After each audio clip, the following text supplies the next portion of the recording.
ayan mga kabasyong, test drive another unit, Toyota Corolla EE100. Ayan, 2-way engine mga kabasyong, test drive. Ayan, test drive po tayo. At ito si kabasyong, ayan. Ayan, ang lamig ng aircon niya mga kabasyong.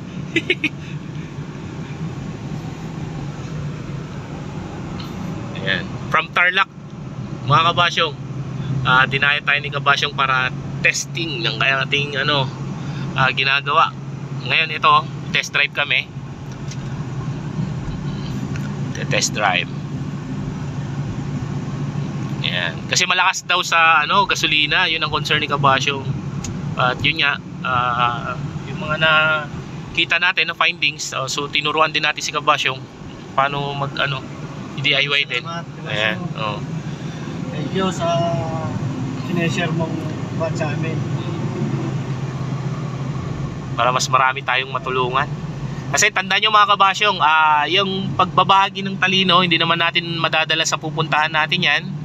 So share lang natin ang i-share. At least may maiwan tayong alaala. Yan. Na may matutunan, mas marami tayong matulungan. So ayan, test drive.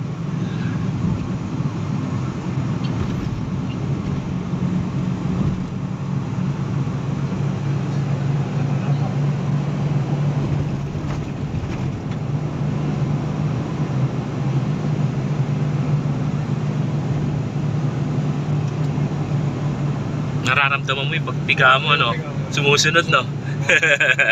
Mas ito pag naka-advancer. So ang sira pala na ito kabasyong, mga kabasyong, non-working ang kanyang BBSB, and ang kanyang vacuum advancer is sira din.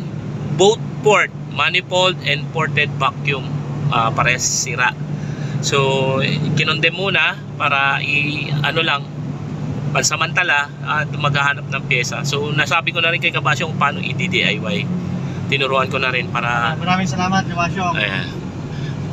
So dito tayo. Shout out ulit. Clean Fuel. Yan.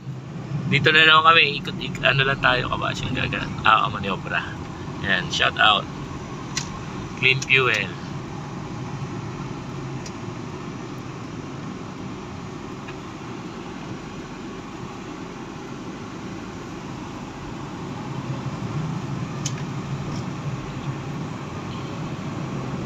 Karga ako kahapon kasi ng 800. Ilang pa lang yung pinuntang ko.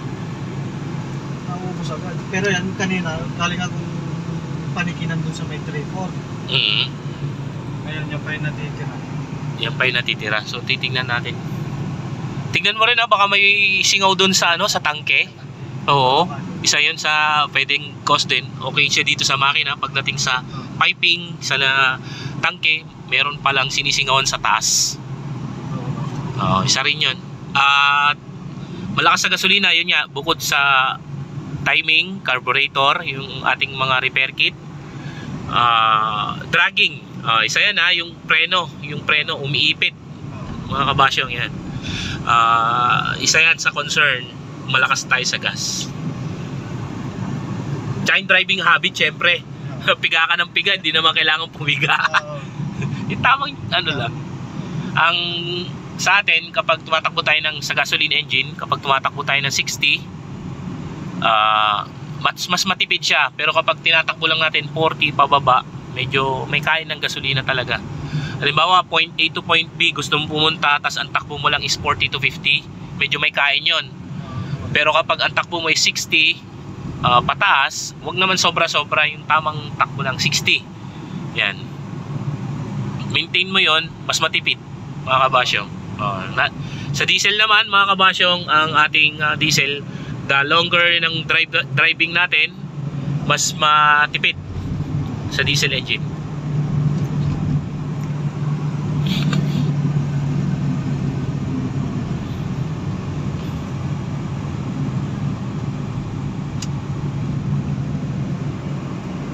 Sumusunod.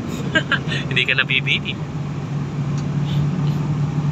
Okay, doon pa natin dito kami usually lumiliko kaagad, pero iano pa natin kasi medyo may maraming sasakyan, para maramdaman pa natin yung ano natin, ipag-apak-apak natin sa cylinder kung sumusunod nga ba sa ginugusto natin. Ayan.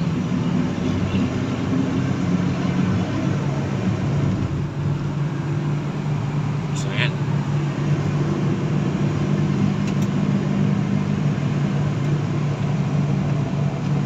So itong unit na to, bagong overhaul. Ayan. Tapos yun, yung ginamit na repair kit is Keister. So yun yung isa sa recommended brand ko, Keister. Yun ang ginagamit natin mga kabasyong kapag tayo ay nagre-repair o nag-overhaul ng ating carburetor. The best, Keister.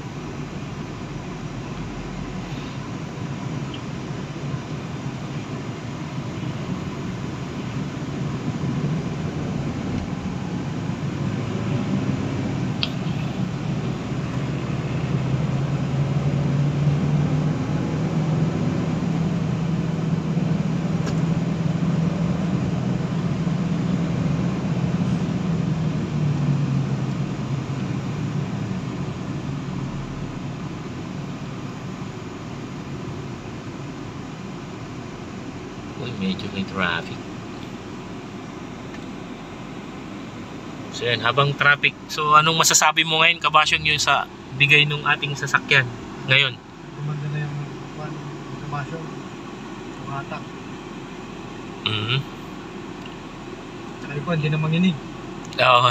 Dati, kahinig niya. Oh, kapag may, yun, yung ang liit lang ng diferensya, vacuum leak lang talaga. Ang laki ng epekto sa sasakyan. Ang takaw sa gasolina. So yung repair kit pala na itong carb, hindi na nila pinalitan yung ano, yung jettings niya. Kasi nakita ko yung bago niya pa rin eh. Na hindi ginamit. So nakita siguro na nag-overhaul na okay pa. Malalaman naman yun kapag ano eh. Kapag nag-overhaul tayo ng sasakyan. Ay, ng sasakyan ng carburetor. Kapag may gas na, tas malaki na yung butas. Yun.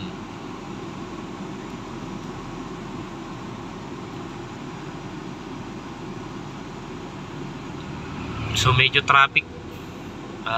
Kaka-asfalto lang ng aming daanan. Yan. Dito tayo sa Municipality of Lawak. Si Kabasyo ay galing pa ng Tarlac. Binisita tayo para ano, ma-solve yung kanyang problem. So ayan. Good day mga Kabasyong, welcome sa aking channel. So sa video na to, ayun, problem solved ulit. Malakas sa gas itong unit na to. Ang unit na pala ito ay EE100. So ayan, EE100 Toyota Corolla, big body ito. So ang naging problema, malakas sa gas. Tapos ang isa sa nakita ko ay ang kanyang advancer. Tapos naka-timing yung sa dashpad niya, naayos ko na rin. Tapos non-working ang kanyang BBSB dahil putol. Tandaan nyo, pag putol yan, non-working na yan. So ginanya ko muna, condemn, isang linya lang. Ayan, naka-reroute na siya. So yan, ganyan ang ginawa ko. Tapos yung nasa likod, kumbaga tinap-tap ko na lang muna. Especially, working itong bimetal niya. Yan yung bimetal niya, working yan. Pero tinanggal ko yung pagkaka-connection niya sa advancer kasi nagkaka-vacuum leak. So ito yung reading, yan. Tignan nyo, ito yung manifold vacuum. So yan yung ano, umaandar yung fan. Umaandar mga kabasyo. Pag tinanggal ko, yan. Pag tinanggal ko ito, tingnan nyo ha.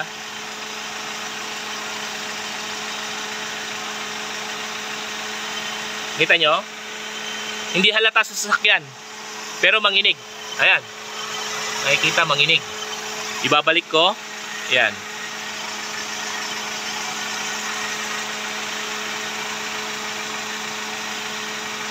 Ayan. Oh. So, tumataas na yung kanyang vacuum. So, isa sa concern ni Kabasyong dito is malakas sa gasolina. Ayan. So, ayan.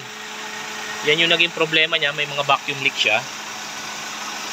Tapos, yung connection niya sa HIC valve, yung hot idle compensation valve, is nakalagay sa aircon. So, pwede naman yun. Nakaano pala siya, naka-racing. Ganito yung gamit niya. So in-advise ko kay Kabasyong, kapag pang daily lang naman, palit na siya, balik na siya sa stock para maiwasan yung pagkasira ng ating butterfly. Tandaan nyo mga Kabasyong, kapag naka-racing filter kayo, ang madaling nasisira is ang throttle body o ang ating butterfly. Pag nasira yon, high RPM kayo, kahit anong gawin yung pagpapababa, yun ang sira niya. So itong unit na to is bagong overhaul. So yun lang naging concern ni Kabasyong. At minessage niya ako yun. Inano naman natin, syempre gusto natin matulungan sa problema doon nga, kasi syempre gusto natin matipid yung ating sasakyan. May atid tayo sa point A to point B. So ayan yung idle niya. Yan. Uminit na siya kanina kasi nung tinitimpla namin medyo ano pa. Ayan.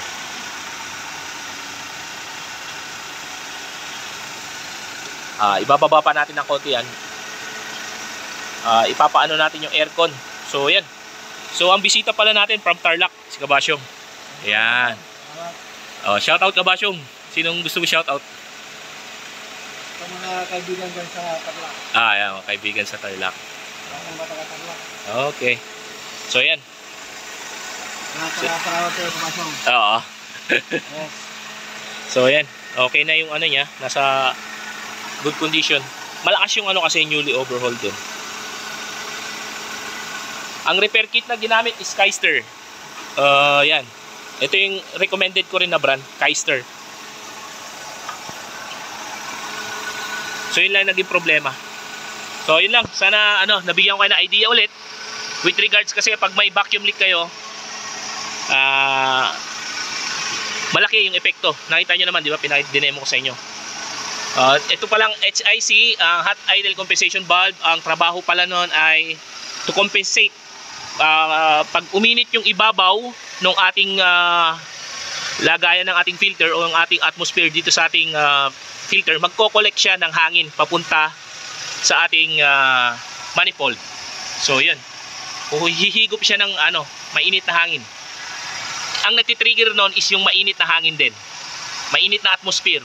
So yun, na-explain ko na Kabasyong yun lang, maraming salamat sa panonood. At kung bago ka lang sa aking channel, please subscribe and paki-like and follow ang ating Facebook page. Yun lang mga Kabasyong, maraming salamat. God bless.